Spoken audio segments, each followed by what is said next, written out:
A very warm welcome right now for Miss Aisha. Am I saying it right?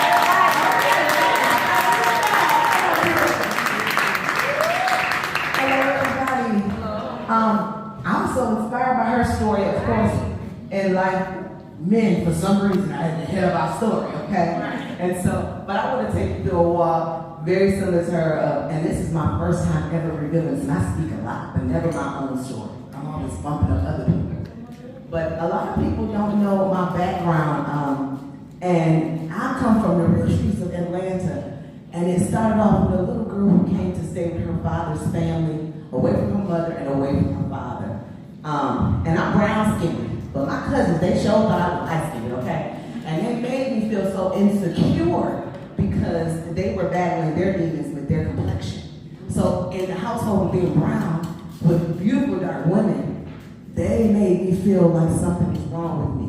Set me down, cut my hair off, and just had pretty hair, you know. Asked me, I wasn't even having sex, kept that. I know you're having sex, what you doing? And they started making me feel and think about things I hadn't really thought about. And I loved them. They were like my sisters, but we were young. They might have been about 6, 7 years old. They shouldn't know no better. But they made me not like myself. I started to question myself, why my mother and father don't want me? Why am I here? You know, I was an A student, I started getting that aggressive. What's wrong with me? And so I started looking for that love I was missing. I went out on these ATL streets, and I was from upstate New York, moved with them here. And men started, boys and men started to show me I was pretty. And I was looking for a way to plug that. And one day, I was on my way back home because things weren't working out here. And I was in the sun, where it was blimpies, y'all. Y'all remember blimpies? Y'all remember blimpies?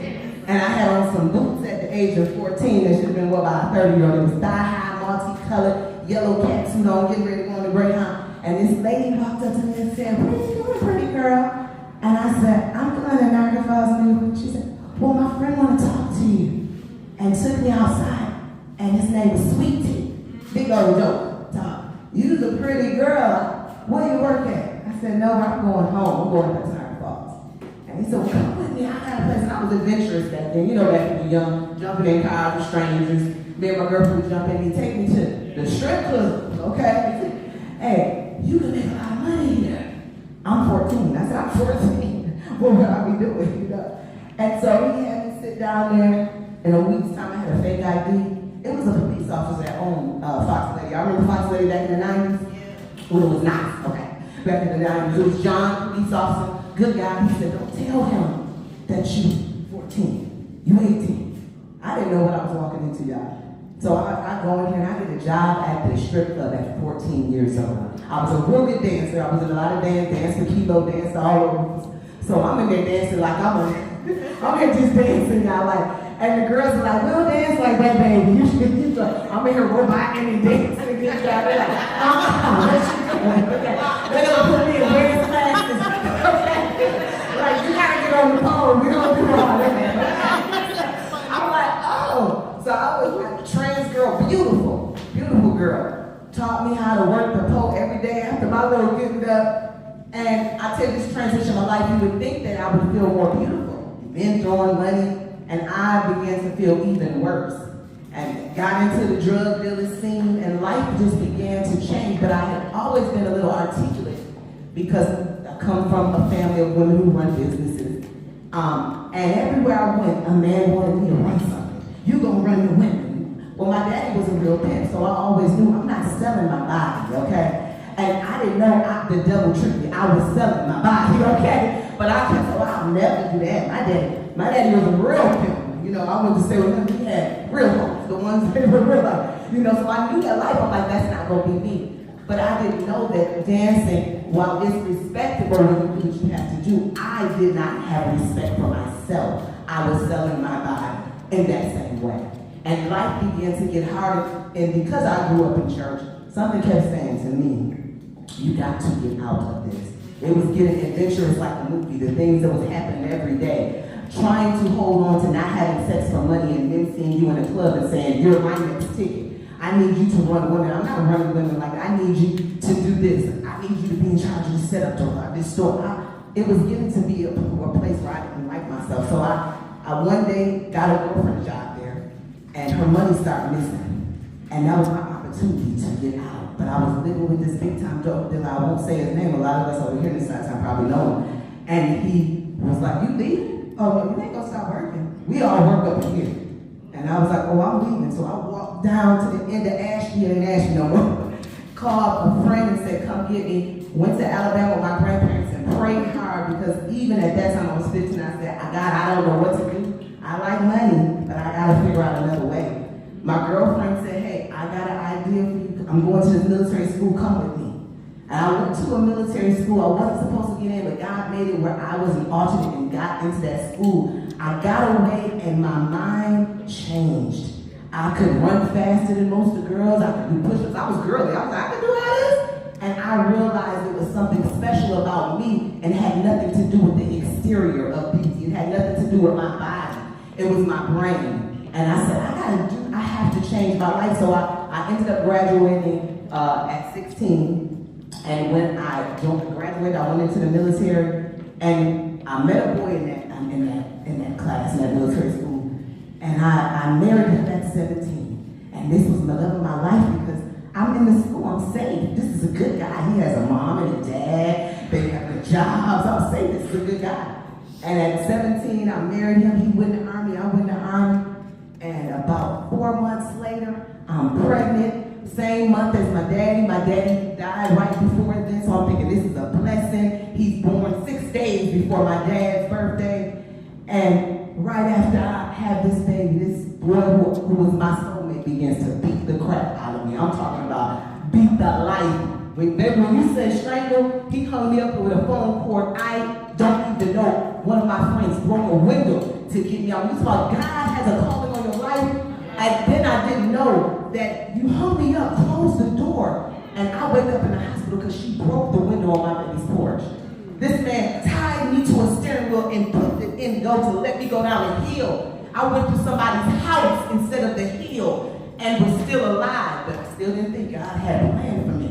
You know, it took for me to wake up in my sleep after I put him on a restraining order with him strangling me to, in my mind, a lot of things was going on. I crawled out, this man breaks a table across my back, okay? A table across my back. And look, like her, I wasn't going, y'all. I was thinking, I gotta get a plan. Just like when I was 14 in the clubs, I gotta get a plan. And I didn't have emotion. I couldn't cry anymore. I had a baby at this time. I just didn't know what to do. But when you don't know what to do, but God has a plan for your life. He told me I had no emotion, so I wasn't speaking. He could punch me, he could do anything. There was nothing. I didn't have no emotion. And so he cooked real clean, and we're the same age, you know. He said, "I'm gonna change, I promise," because no emotion was there. I promise, nothing. I'm going to the store to get a pack of cigarettes. I was so happy when he believed in that. I went to bed that night, and in 8 hours still left. Was just happy he wasn't there. Woke up about 3 o'clock, got a phone call. He said, "Hey, are you Aisha Williams at the time? Is your husband blah, blah, blah?" I said, "Yes." "Well, I just want you to know he's been arrested now and so on." "Okay, I'll come get him." Thought he got to a fight or something. "Oh, no, you can't come get him. Just wanted you to know when you can find him tomorrow morning, you have to come down and pick up his." "What? Okay." But he's always in trouble. Okay. I go down the next day. This man had been involved in some things that kind of was already present a little bit, and several things. I didn't know he was robbing people's homes. When he had a good job, I thought he still had. I was in the military, y'all, so you rob folks' home. I knew he was doing some other things, transferring weapons across the lines, doing all kind of stuff. You know, he would take my car, beat me. We got 3 cars, a house. Take my car, beat me, so his friends could drive it and leave me. 3 cars, though. This is how crazy he was. But he got 14 and a half years.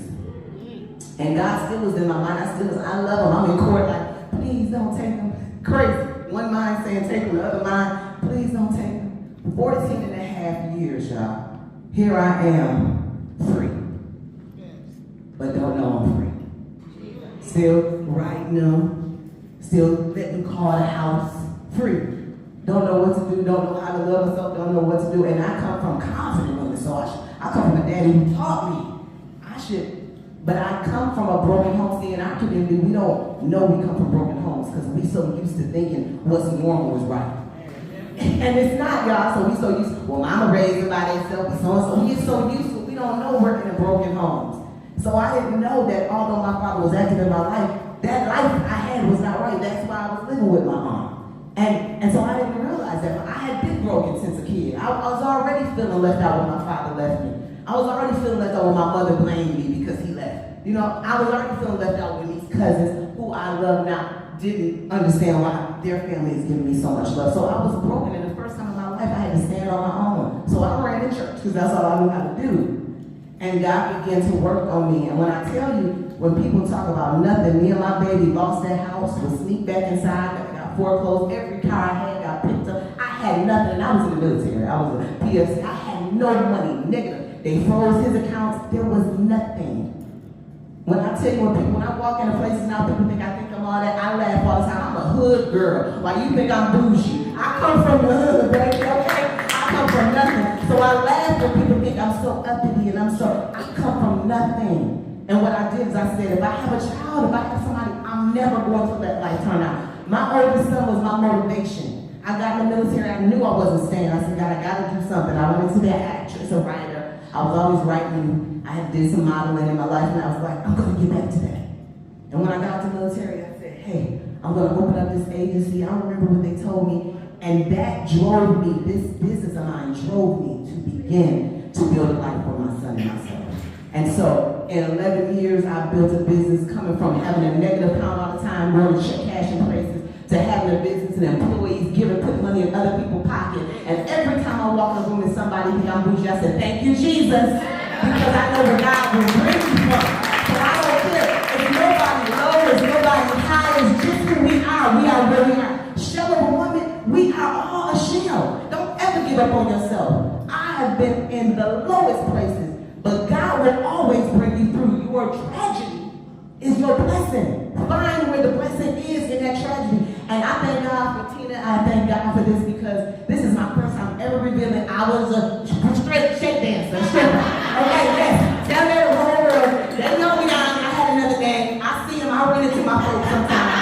Okay? You know what I'm saying? But God, you can't tell. I know who I am. And I was put here to encourage through my business. And I want to thank all of you and want to remind you, suicide is always on my mind. Nobody would ever think because I started getting back to where I was. But then I look in the mirror and say, girl, if you didn't do it way back then, what you know about doing it now? You know, if you know how to flip a coin, don't ever think your life is not important because your life is tied to her life, my life, her life. Our lives are tied together. So I thank you guys. So I think I'm over 10 minutes. And